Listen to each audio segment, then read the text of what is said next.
आज हिंदू डॉक्टर अम्बेडकर वाहिनी के तत्वाधान में किस प्रकार का कार्यक्रम किया गया और क्या निर्णय लिया गया?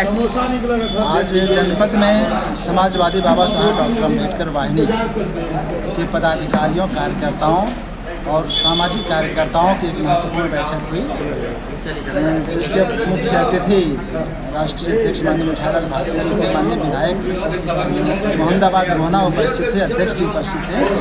इसमें कार्यकर्ताओं को जागरूक किया गया कि भारतीय जनता पार्टी की जो दलित विरोधी, जन विरोधी नीतियाँ हैं, हिंदू मुस्लिम नफरत फैला करके समाज को बांट करके जो राज करने की कोशिश कर रहे हैं, समाज के जो वास्तविक शिक्षा, स्वास्थ्य, रोजगार के मुद्दे हैं उनसे ध्यान भटका रही है। इनके प्रति कार्यकर्ताओं को सचेत किया गया और आगे आने वाले समय में इन कार्यकर्ताओं की ताकत से समाजवादी पार्टी की सरकार बनाएंगे और भारतीय जनता पार्टी के मंसूबों को। आप राष्ट्रीय अध्यक्ष समाजवादी बाबा साहब डॉक्टर अम्बेडकर वाहिनी के अध्यक्ष हैं, राष्ट्रीय अध्यक्ष हैं, कि आपके समाज के लोगों को प्रताड़ित किया जाता है, क्या कहेंगे इस पर?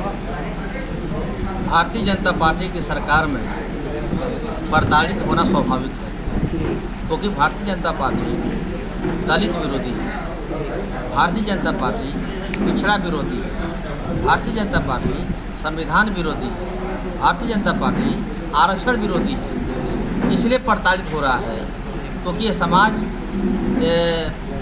एक जागरूक समाज है और भारतीय जनता पार्टी को पता है कि हमारा समाज जो दलित समाज है, ये क्रांतिकारी समाज है, अम्बेडकरवादी समाज है, बाबा साहब को आंदोलनों को समझता है, इसलिए दबाया जा रहा है, इसलिए सताया जा रहा है, इसलिए प्रताड़ित किया जा रहा है। और यही कारण है कि हम सब लोग बहुजन समाज को समझाने के लिए उनकी कैडर मीटिंग के माध्यम से उनको हम लोग बताने का हम लोग काम कर रहे हैं कि भारतीय जनता पार्टी को हटाना ही हमारा हम सब का एक बहुत बड़ा। आप जनपद मऊ में आए, कैसा लग रहा है आपको? बाबा साहब वाहिनी कैडर कैंप कर रहे हैं आप? बहुत अच्छा लगा। मऊ जनपद के जो अम्बेडकर वाहिनी के हमारे जो पदाधिकारी हैं, खासतौर से आदरणीय शिवचंद्र राम जी और उनकी पूरी टीम को मैं धन्यवाद देता हूँ कि जिन लोगों ने क्रीम वर्करों को बुलाया और एक अच्छा कार्यक्रम कराने का काम किया। और मुझे पूरा उम्मीद है कि अम्बेडकर वाहिनी मऊ जनपद के केवल जनपद स्तर पर नहीं बल्कि पोलिंग बूथों स्तर पर भी दिखने का काम करेंगे। आप विधानसभा के कोई विधायक भी हैं, आप मोहम्मदाबाद गोहना से राजेंद्र कुमार जी, तो आपका तो पूरा सहयोग मिल रहा है या कैसा लग रहा है आपको? नहीं, माननीय विधायक जी का सहयोग केवल मोहम्मदाबाद में नहीं बल्कि मऊ जनपद के अलावा हम तो बलिया में भी सहयोग लेते हैं, हम तो आजमगढ़ में सहयोग लेते हैं, हम तो गाजीपुर में सहयोग लेते हैं। जहाँ जरूरत बसौती होते हैं वहाँ सहयोग लेते हैं और लेंगे। सर 2022 सीनियर नेता है जिनके मार्गदर्शन में हम लोगों ने काम किया है। 2022 में जब अनुसूचित समाज सपा के साथ खड़ा था, सुधाकर सिंह विधायक बने और दलित समाज की आवाज़ सुनाई नहीं दी जा रही है, और उसके बाद भी लोकसभा चुनाव में राजीव राय के साथ खड़ा था और उनकी समस्याएं, दलित वर्ग की समस्याएं नहीं सुनी जा रही, इसके पे क्या कहेंगे? दलित समाज के साथियों का मऊ जनपद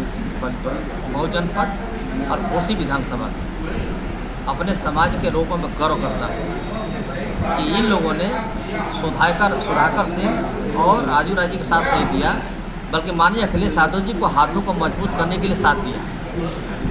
और मैं निश्चित रूप से कहना चाहता हूँ कि ये संगठन का कहीं न कहीं, जिससे हमारे माननीय जिलाध्यक्ष जी बैठे हैं, इस काम को देखेंगे कि कौन विधायक कौन सांसद नहीं सुन रहा है, ये संगठन की भी जिम्मेदारी बनती है। थोड़ी बड़ी शिकायत आती है लेकिन सबसे बड़ी शिकायत भारतीय जनता पार्टी से है।